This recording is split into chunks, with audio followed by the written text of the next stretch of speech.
The strength of the masons from Creuse is that they gradually developed an incredible skill, being able to build huge walls with very small stones, and at the time without cement.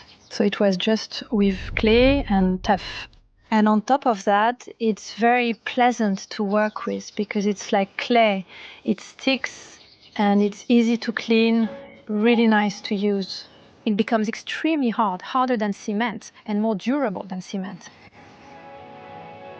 Today, I'm taking you to meet Chloé, who self-built an incredible stone house using ancient techniques from the masons of Creuse, the famous Creuse mortar made from lime and tuff. Beyond her home, which is a true source of inspiration, she managed to bring dead land back to life by planting thousands of trees and creating a magnificent food forest. What I find most impressive is that most of the time, Chloé did it all by herself. Of course, she was inspired and supported by networks of eco-builders, but it creates an experience, I think, that's extremely inspiring, extremely enriching, and I really wanted to share it with you.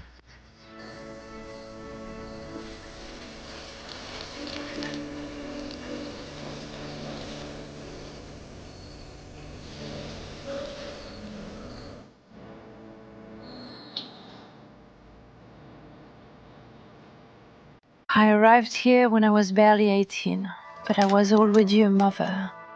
I was with my partner at the time. When we bought, we actually bought together right from the start and with our son. The living area hadn't been lived in for maybe 200 years. Well, it had really been restructured several times, and all the openings were facing northeast. There were no openings to the south, no openings to the west. And so, because this house was an annex of a farmhouse that was behind it, the house wasn't interesting at first. So I started the masonry work with my son, who was helping me. The stone house, he helped pick up the small stones and fill the buckets. So yes, he was there. And so after his death, we were separated after he passed away. So I went through a period of mourning, alone actually here. The stone house, I did a lot on my own because it was that first big heartbreak, let's say, in life, which also leads to a spiritual opening.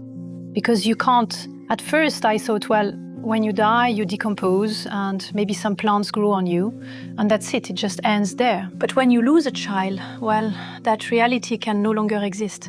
So after that, you're searching, you're looking for answers.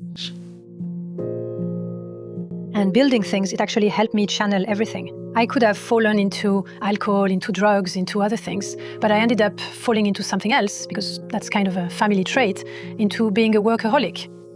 We keep ourselves busy by doing things. We're always occupied. I'm still in it, but I'd like to get out. But being active, putting a little too much on my schedule. And also there was the fact that I was born into a bit of an old-fashioned family where my grandmother would say that at the end of the meal, the girl had to do the dishes and the boys would go ride their bikes. And I didn't agree with that at all. So I was a bit rebellious regarding what was allowed or not. And so when I started building the stone house, I did it a little bit to show that a woman was capable too. There was this sense of pride. And when people from the village walked by and laughed at me a little at first, I was often alone, actually. The whole foundation of the house, there's cement, it's mortar, just like I learned from my father, like everyone actually does, with sand and cement. And then I discovered that the masons from Creuse were famous, and that they were the ones who built Paris, Lyon, Bordeaux, and actually many big cities were built by the masons from Creuse. So I felt a little proud. I told myself, I'm a mason from Creuse. The mortar they used allowed them to build remarkable structures with very little. The strength of the masons from Creuse is that they gradually developed an incredible know-how, being able to build walls, huge walls, with very small stones, and without cement at that time. So it was just with clay and tuff. And on top of that, it's very pleasant to work with because tuff is like clay, it sticks and it's easy to clean, really nice to use. And it becomes extremely hard, harder than cement and more durable than cement. So I would go, just like the masons from Creuse, to get tuff from quarries right nearby, about 500 meters away. And I would mix this tuff with lime. So the whole tower, the entire upper part, from about 2 or 3 meters up to 7 meters high, there is no cement. It's only lime, tuff, and sand. In her life, Chloé has really accomplished a lot. That will make the opening. So the opening, an opening, is built little by little. There's no need for formwork. However, when we get to the vault, we need formwork, a wooden formwork that will hold all the stones that go on top, which we remove afterwards. And you can see that there isn't a single cut stone. They are all stones that I collected. And the keystones, I often brought them back from my travels because it's not always easy to find the exact piece. How do you make the formwork for a round window? You use car wheels. So here, since the wall is round, the window is slightly pointed. So I took a slightly smaller wheel for the inside part and a little bit bigger one for the outside part. You inflate the wheel to make the structure, and then you deflate the wheel so you can take the tire out from the outside.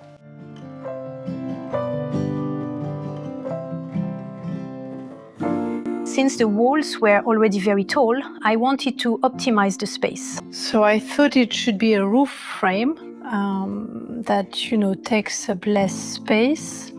I was lucky enough to meet someone who had just completed an apprenticeship in carpentry. And he showed me how to calculate the forces, all on paper, the old-fashioned way. Then I got started after that. That's it. It's designed on the ground. We assembled it for the first time on site, right there, with 6 people over the course of a day. It's not perfect, unfortunately. I measured everything when I laid the stonework, but some braces aren't quite in place. We just didn't have time. Anyway, it wasn't possible to redo the masonry or do it any other way, so it's holding up as best as it can. But that's it, they're just braces, so they have less. If it's holding on a small spot, it's still okay. The roof took 2 months, full-time, from morning to night, non-stop, always 7 days a week, with 2 people. Thank you, Guillaume. A friend who experienced this offered to help me. On the roof, you need 2 people to pass things. You can't do it alone. And the centerpiece, the roof finial, it's the same. From below, you can't see the size, but I don't remember. I think it's about 1 meter 20, 1 meter 30. It's huge, and it's made of many different pieces. So it was my father who turned the 2 big ones. He made the base spheres, because I didn't have the physical strength. That was one of my limits too. And I made the 2 upper spheres.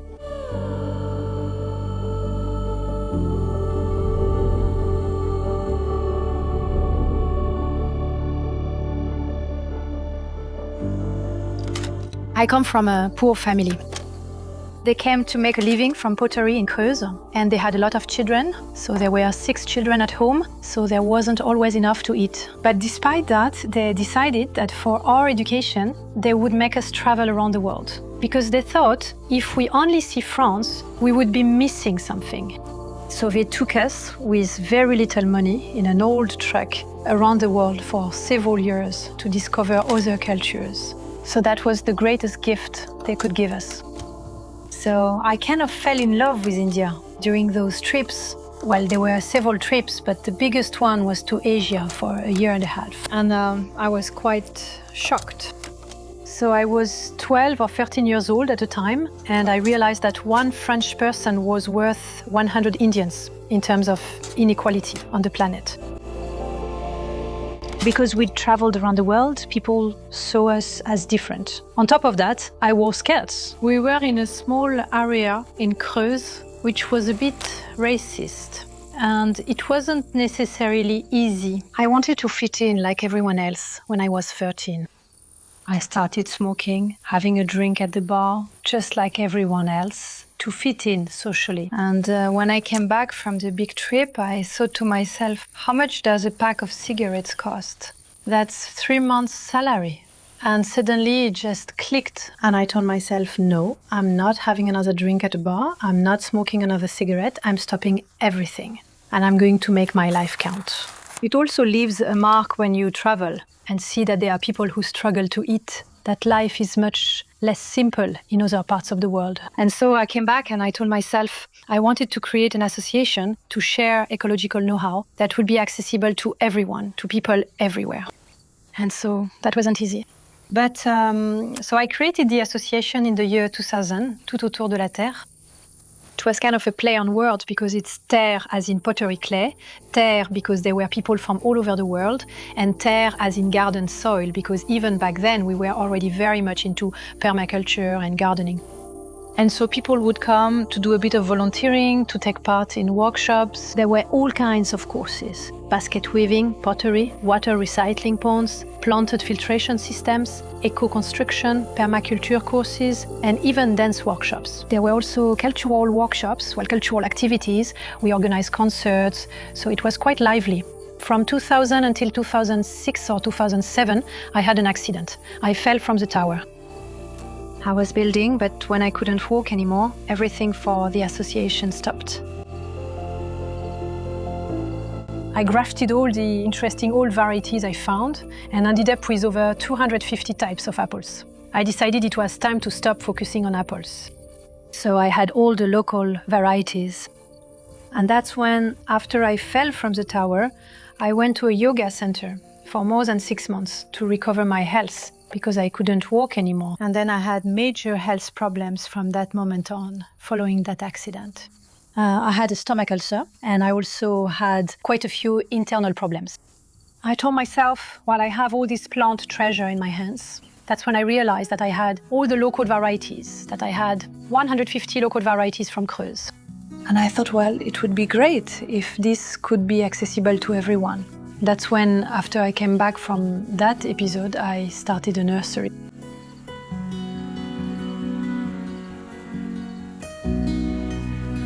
When you're passionate about preserving food biodiversity and planting trees, you need space. So here I had 4 hectares that I planted pretty quickly. Well, not that quickly, but I planted them little by little, little by little. At first, I spaced the trees out a bit. And in the end, I didn't have any space left. So I planted between the trees, between the rows. It became a very, very, very, very dense food forest. And I didn't have any more space. So I started planting some at my parents' place and at my friends' places. I planted everywhere I could. I always had many trees waiting, and I spent years trying to find land here without success. And so this land that I found, it was for sale. I had put an ad on Le Bon Coin to say that I was looking for land. And the seller called me and said, I have some land near Boussac. I said, no, that's too far. But then, since at the time I liked finding good land and offering it to other people, I went to show the land in Boussac to some friends once. Then from the very first time, I kind of fell in love with this piece of land that was cut off from the world, because there are streams. So there are 3 streams. There's water available all the time. There's the Petite Creuse. There's another stream. So there you go. And I really felt good on that land. But I knew I told myself it wasn't for me. So after that, I showed it to others, a second time, a third time. People rejected it for being too big, inaccessible, and having very poor land. In fact, it was for sale for 2 years. I went to do a Vipassana meditation in the winter. During my meditation, I kept having images of that land coming back. And when I came back, I told myself, I'll see if it's for me. And so I bought the land. I offered to buy it. No one exercised the right of first refusal. And so I bought this land in 2022. It was pure madness. It had to be on this land as easily and as quickly as possible, self-sufficient in water. Over there, it was great because naturally there's no liner, there's no M. The water reserves, there's a lot of clay, so even in the areas where it's rocky, there's water until the end of summer. I didn't know the term regenerative hydrology. I learned it with the algae last year. But it's something I've been doing here, spontaneously, intuitively, since the beginning. It was Hervé Coves who discovered that when he came, because he teaches about that topic too. And when he saw that all my plantings are done along the contour lines to retain water, that's something I've been doing intuitively since the beginning. We make mini swales. That's what's really important on soil like this, extremely arid. So this is the soil where it's just sand. There's very little topsoil, very little humus. It dries out very quickly.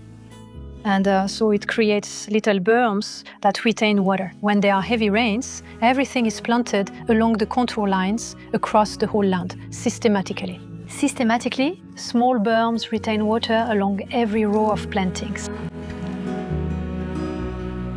So regarding the water system, I just wanted it to work by gravity. And it worked. And I was over the moon.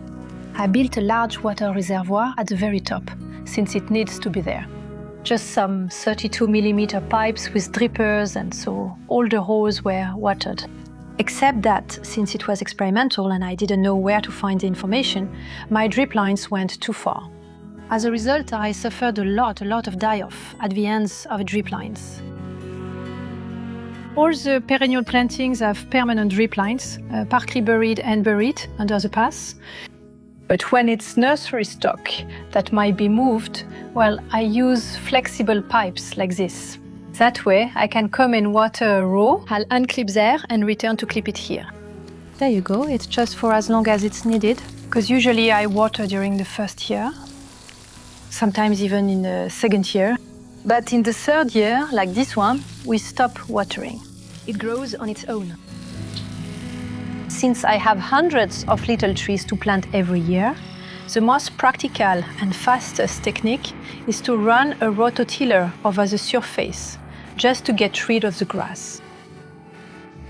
After that, we place potatoes on one side and pull the clumps of grass over the potatoes. So the potatoes are only planted in the clumps of grass. It's just clumps, it slowly decomposes. And that way, as soon as the potatoes start growing, they'll provide shade for the young plants. Then a drip irrigation system under the straw, and that's it.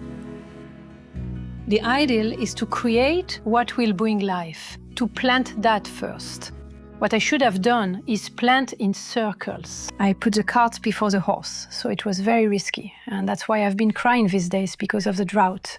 There are already big trees, but the soil isn't suitable yet. Here there can be heat waves and droughts. There's no problem. I don't need to take out a watering can because it was done gradually. And I planted a lot. It was very dense. It's the density that made the soil transform very quickly. At first, on my land here, the old-timers, when I arrived, they laughed and told me, "But this land is worthless. You never plant anything. Nothing will grow." And indeed, there was tufa and granite. It was really very difficult to dig with a spade. Now the soil is soft, it's loose. This soil was created in the space of 4 or 5 years of permaculture. It's amazing how you can transform soil.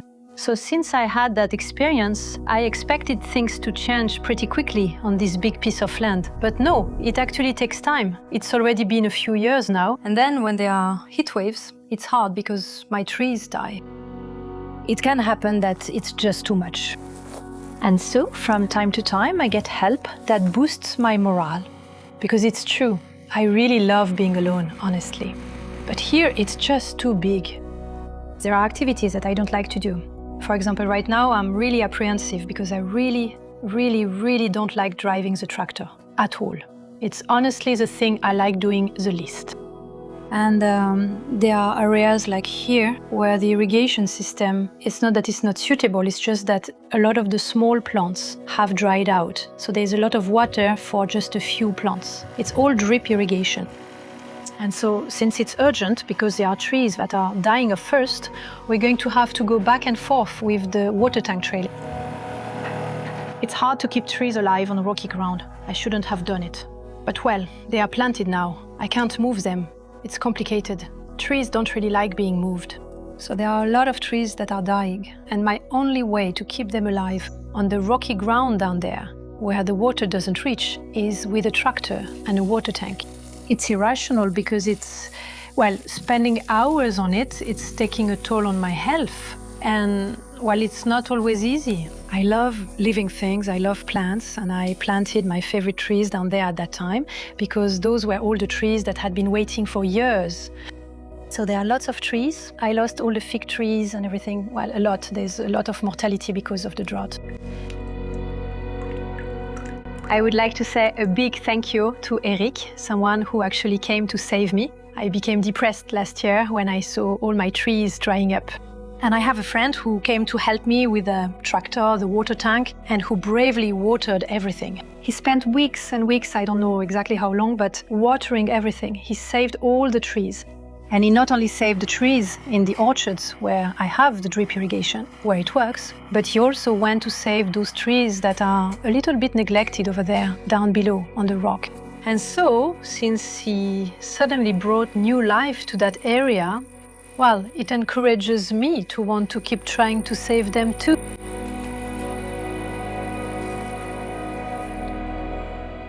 My friend Hervé Coves, I have to mention him, I can't do otherwise. But when I met him, life became beautiful.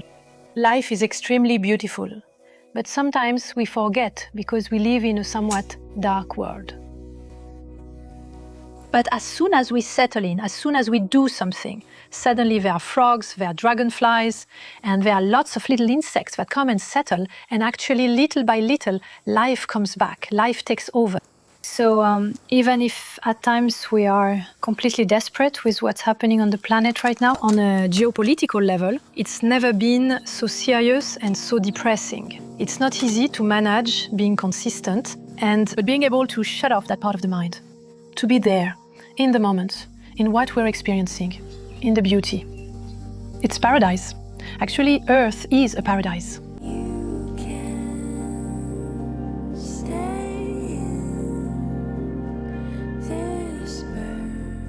Right now, I'm at a turning point in my life because I realize that I'm getting tired. I've had health problems for a few years now. So I'm starting to wonder because I don't have endless reserves. For the nursery to keep going, I would need people who enjoy selling, people who can showcase the nursery. I'm not at all, I'm old school when it comes to this. I'm not at all into social media. So, well, if I could pass that on.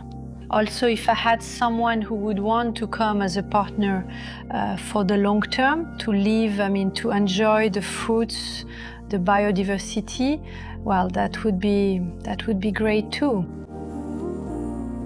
Despite the dark side of the news, I have confidence because actually planting brings so much joy and meaning that I'm not surprised there are so many nurserymen, so many people who want to plant, who are experimenting. I see that there's a real buzz happening with lots of nurserymen, lots of people getting established, and it's great. And